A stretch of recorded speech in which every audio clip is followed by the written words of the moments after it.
बोलिए श्यावर रामचंद्र भगवान की जय। महर्षि वाल्मीकि भगवान की जय। श्री हनुमान जी महाराज की जय। श्रीमद् वाल्मीकि रामायण के अयोध्या कांड के 67वें सर्ग में आज हम प्रवेश करेंगे और जिसमें वर्णन है मार्कंडेय आदि मुनियों तथा मंत्रियों का राजा के बिना होने वाली देश की दुर्वस्था का वर्णन करके वशिष्ठ जी से किसी को राजा बनाने के लिए अनुरोध।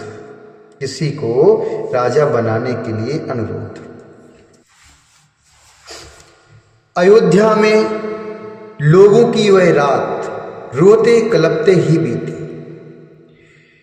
आक्रंदिता निरानंदा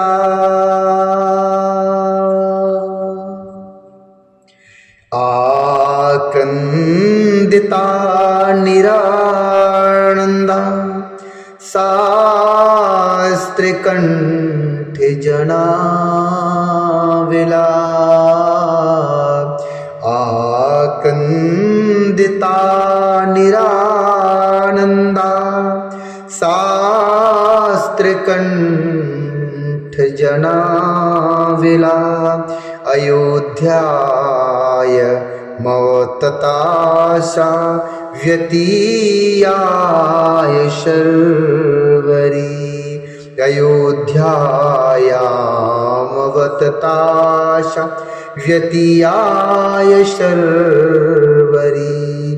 व्यतीतायां तु शर्वर्यामादित्यस्योदयेततः। व्यतीतायां तु सर्वर्यामादित्यस्योदयेततः। शमेतिराज करतारः सभामियोर्द्विजात्यः।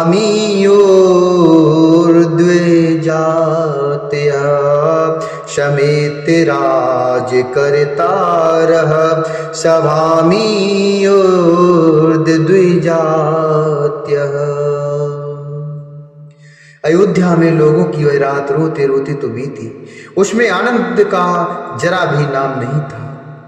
आंसुओं से सब लोगों के कंठ भरे हुए थे। दुख के कारण वह रात सबको बड़ी बहुत लंबी प्रतीत सी हुई। वह रात बहुत लंबी जान पड़ी। जब रात बीत गई और सूर्योदय हुआ तब राज्य का प्रबंध करने वाले ब्राह्मण लोग एकत्रित होकर दरबार में आए। मार्कंडेयोयथ मोद्गल्यो वामदेवश्च कश्यपः कात्यायनो गौतमश्च जाबालिश्च महायशः।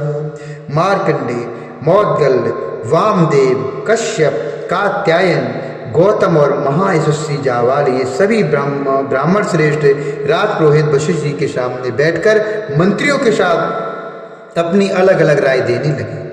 वे बोले, पुत्र शोक से इन महाराज के स्वर्गवासी होने के कारण यह रात बड़े दुख से बीती, जो हमारे लिए 100 वर्षों की समान प्रतीत हुई थी।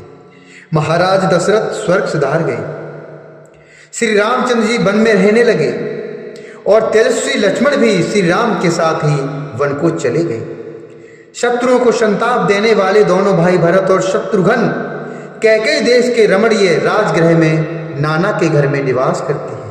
इक्ष्वाक वंशी राजकुमारों में से किसी को आज ही यहाँ का राजा बनाया जाए, क्योंकि राजा के बिना हमारे इस राज्य का नाश हो जाएगा। जहाँ कोई राजा नहीं होता ऐसे जनपदों में विघ्नमालाओं से अलंकृत महान गर्जन करने वाला मेघ पृथ्वी पर दिव्य जल की वर्षा नहीं करता है। जिस जनपद में कोई राजा नहीं, वहाँ के खेतों में मुट्ठी के मुट्ठी बीज नहीं बिखेरे जाते। राजा से रहित देश में पुत्र पिता और स्त्री पति के वश में नहीं रहते। राजा से रहित देश में पुत्र पिता और स्त्री पति के वश में नहीं रहते। राजहीन देश में धन अपना नहीं होता। बिना राजा के राज्यों में पत्नी भी अपनी नहीं रह पाती है। राजा रहित देश में यह महान भय बना रहता है। जब वहाँ पति पत्नी आदि का सत्य संबंध नहीं रह सकता, तब फिर दूसरा कोई सत्य कैसे रह सकता है।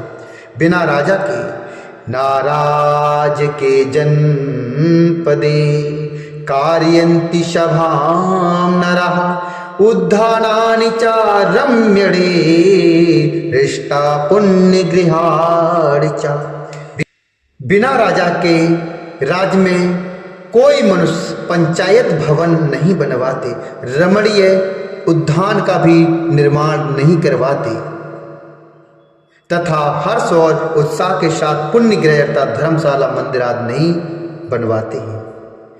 जहाँ कोई राजा नहीं, उस जनपद में स्वभावतः यज्ञ करने वाले द्विज और कठोर व्रत का पालन करने वाले जितेंद्रिय ब्राह्मण उन बड़े बड़े यज्ञों का अनुष्ठान नहीं करते जिनमें सभी ऋतुज और सभी यजमान होते हैं। राजा रहित जनपदों में कदाचित महायज्ञों का आरंभ हो भी तो उनमें धन संपन्न ब्राह्मण भी ऋतुजों को पर्याप्त छड़ा नहीं देते और उन्हें भय रहता है कि लोग हमें धनी समझकर लूट न लें। अराजक देशों में राष्ट्र को उन्नतशील बनाने वाले उत्सव जिनमें नट और नर्तक हर्ष में भरकर अपनी कला का प्रदर्शन करते हैं बढ़ने नहीं पाते हैं तथा दूसरे राष्ट्र हितकारी संघ भी नहीं पनपने पाते हैं। बिना राजा के राज्य में वादी और प्रतिवादी के विवाद का संतोषजनक निपटारा नहीं हो पाता अथवा व्यापारियों को लाभ नहीं होता। कथा सुनने की इच्छा वाले लोग कथावाचक पौराणिकों की कथाओं से प्रसन्न नहीं होते हैं। राजा रहित जनपदों में सोने के आभूषणों से विभूषित हुई कुमारियां एवं राजा रहित जनपदों में सोने के आभूषणों से विभूषित हुई कुमारियां एक साथ मिलकर संध्या के समय उद्यानों में क्रीड़ा करने के लिए नहीं जाती हैं। बिना राजा के राज्य में धनी लोग सुरक्षित नहीं रह पाते तथा कृषि और गोरक्षा से जीवन निर्वाह करने वाले वैश्य भी दरवाजा खोलकर नहीं सो पाते हैं। राजा से रहित जनपद में कामी मनुष्य नारियों के साथ शीघ्रगामी वाहनों द्वारा वन विहार के लिए नहीं निकलते हैं। जहाँ कोई राजा नहीं होता उस जनपद में 60 वर्ष के तदंतर जहाँ कोई राजा नहीं होता उस जनपद में 60 वर्ष के दंतार हाथी घंटे बांधकर सड़कों पर नहीं घूमते हैं। बिना राजा के राज्य में धनुर्विद्या के अभ्यास काल में निरंतर लक्ष्य की ओर बाण चलाने वाले वीरों की प्रत्यंचा तथा करतल का शब्द नहीं सुनाई देता है। राजा से रहित जनपद में दूर जाकर व्यापार करने वाले वणिक बेचने की बहुत सी वस्तुएं साथ लेकर कुशल पूर्वक मार्ग तय नहीं कर सकते हैं। उन्हें डर रहता है। जहाँ कोई राजा नहीं होता है उस जनपद में जहाँ संध्या हो वहीं डेरा डाल देने वाला अपने अंतःकरण के द्वारा परमात्मा का ध्यान करने वाला और अकेला ही विचरने वाला जितेंद्रिय मुनि नहीं घूमता फिरता है, क्योंकि उसे कोई भोजन देने वाला नहीं होता है। अराजक देश में लोगों को अप्राप्त वस्तु की प्राप्ति और प्राप्त वस्तु की रक्षा नहीं हो पाती। अराजक देश में लोगों को अप्राप्त वस्तु की प्राप्ति और प्राप्त वस्तु की रक्षा नहीं हो पाती। राजा के न रहने पर सेना भी युद्ध में शत्रुओं का सामना नहीं करती है। बिना राजा के राज्य में लोग वस्त्र आभूषणों से विभूषित होकर हृष्ट पुष्ट उत्तम घोड़ों तथा रथों द्वारा सहसा यात्रा नहीं करते हैं, क्योंकि उन्हें लुटेरों का हमेशा भय बना रहता है। राजा से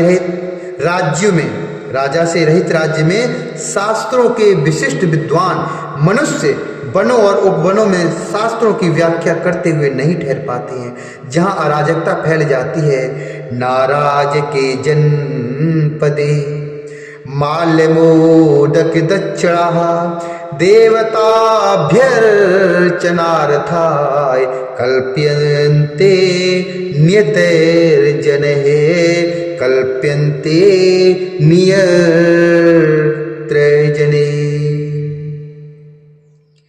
जहां अराजकता फैल जाती है उस जनपद में मन को बस में रखने वाले लोग देवताओं की पूजा के लिए फूल मिठाई और दक्षिणा की व्यवस्था नहीं करते हैं। जिस जनपद में कोई राजा नहीं होता है वहां चंदन और अगरू का लेप लगाए हुए राजकुमार बसंत ऋतु के खिले हुए वृक्षों की वहां शोभा नहीं पाते हैं। जैसे जल के बिना नदियां यथा है नुदिका नदो यथा वा पितृणं वनम अगोपाला यथा गाव स्थिता राष्ट्रम राजकम। जैसे जल के बिना नदियां, घास के बिना वन और ग्वालों के बिना गौओं की शोभा नहीं होती, उसी प्रकार राजा के बिना इस राज्य की शोभा नहीं होती है और कोई राज्य राजा के बिना शोभा नहीं पाता है। जैसे ध्वज रथ का ज्ञान कराता है और धूमि अग्नि का बोधक कराता है, धूम अर्थात धुआं अग्नि का बोधक होता है, उसी प्रकार राजकाज देखने वाले, हम लोगों के अधिकार को प्रकाशित करने वाले जो महाराज थे वे यहाँ से देवलोक को चले गए। राजा के न रहने पर राज्य में किसी भी मनुष्य की कोई भी वस्तु अपनी नहीं रह जाती। जैसे मत्स्य एक दूसरे को खा जाते हैं, उसी प्रकार अराजक देश के लोग सदा एक दूसरे को खाते, लूटते, खसोटते रहते हैं। जो वेद शास्त्रों की तथा अपनी अपनी जाति के लिए नियत वर्णाश्रम की मर्यादा को भंग करने वाले नास्तिक मनुष्य पहले राजधन से पीड़ित होकर दबे रहते थे, वे भी अब राजा के न रहने से निशंक होकर अपना प्रभुत्व प्रकट करेंगे। जैसे दृष्टि सदा ही शरीर के हित में प्रवृत्त रहती है, उसी प्रकार राजा राज्य के भीतर सत्य और धर्म का प्रवर्तक होता है। राजा ही सत्य और धर्म है, राजा ही कुलवानों का कुल है, राजा ही माता और पिता है तथा राजा ही मनुष्यों का हित करने वाला है। राजा अपने महान चरित्र के द्वारा यम, कुबेर, इंद्र और महाबली वरुण से भी बढ़ जाते हैं। यमराज केवल दंड देते हैं, कुबेर केवल धन देते हैं, इंद्र केवल पालन करते हैं और वरुण केवल सदाचार में नियंत्रित करते हैं। परंतु एक श्रेष्ठ राजा में ये चारों गुण मौजूद होते हैं, अतः वह इनसे बढ़ जाता है। यदि संसार में भले बुरे का विभाग करने वाला राजा न हो तो यह सारा जगत अंधकार से आच्छन्न सा हो जाए, कुछ भी सूझ ना पड़े। वशिष्ठ जी, जैसे उमड़ता हुआ समुद्र तटभूमि तक पहुंचकर उससे आगे नहीं बढ़ता, उसी प्रकार हम सब लोग महाराज के जीवन काल में भी केवल आपकी ही बात का उल्लंघन नहीं करते थे। अतः हे विप्रवर, इस समय हमारे व्यवहार को देखकर तथा राजा के अभाव में जंगल बने हुए इस देश पर दृष्टिपात करके आप ही किसी इक्ष्वाकुवंशी राजकुमार को अथवा दूसरे किसी योग पुरुष को राजा के पद पर अभिषिक्त कीजिए।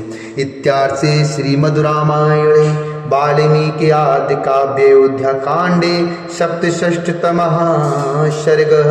इस प्रकार श्री वाल्मीकि निर्मित रामायण काव्य के अयोध्या कांड में 67वां सर्ग पूरा हुआ।